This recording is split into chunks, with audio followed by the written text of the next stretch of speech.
because I don't know if you can hear me in the back.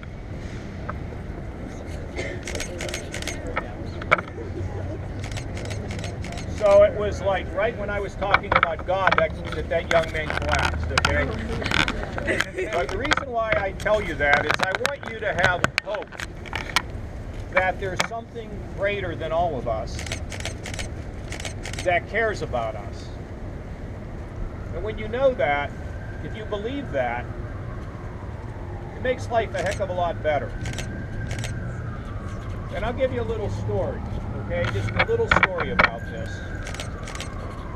In 1987, I was a congressman at the time, and I got a phone call at 11:45 p.m., almost midnight, that my parents had been in a terrible accident, that my father was dead and my mother was going to die. And so you can imagine what kind of a shock that was, and that was very, very hard for me. But as a result of that, I began to study what I really believed about my existence, why I'm here, what am I supposed to do, is there anybody that cares about me?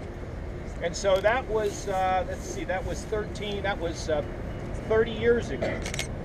And I can tell you that out of that terrible tragedy came a better life for me.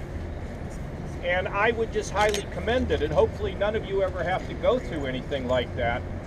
But what I know is a faith in a higher power gives us perspective when things seem to be spiraling out of control.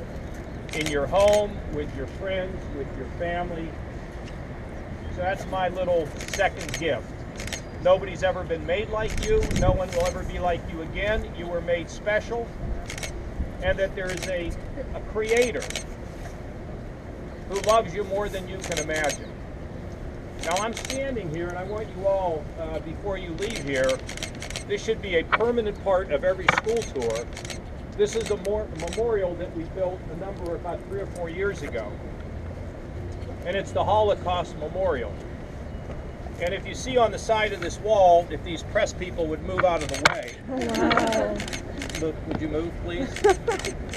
And you can all see it when you come by, is you see what it says, if you save one life, it is as if you saved the world.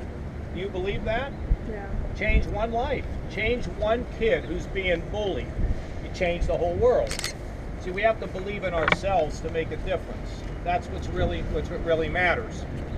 So this is a memorial to the people who were slaughtered in the Holocaust. And there is a beautiful story written right there on that display that each one of you ought to read, because it's powerful and it's special.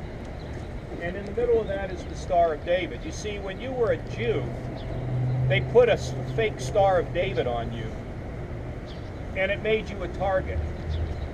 And then when you were in the prison camp, that Star of David was there to basically condemn you. But then, at the end, there was a star on a U.S. tank that you'll read about that saved you. So somehow the star played a role many different ways.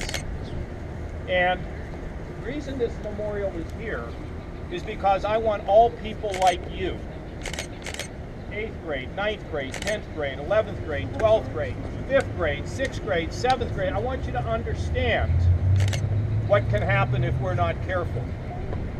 And what can happen also if we never give up. So, when is this done? When do you guys go back to school? Tomorrow. So what do you do tonight? Oh. What's that? You go to the YMCA, you have a dinner, and then spend the night? Yeah. Well, what could be cooler than being able to spend the night here in Columbus in this school? Exactly. You're right. Pretty good. You're right. I don't want to go to Columbus. Anyway, so I want to wish you all the best of luck. Thank you. And also keep your ears open. Listen to what other people have to say, even when you don't agree with them. Listen to people. Get along with people. It doesn't mean give up your values. It just means be respectful, because it's another human being, and they're just as important as you are. So, the teachers, the leaders, we'll get them through here. I would really love you to read this. I think you'll love it. You can recongregate and hang out on the grounds, and we'll make sure this young man's going to be in good shape. So thank you all, and good luck. Thank you so much. Thank you, Governor.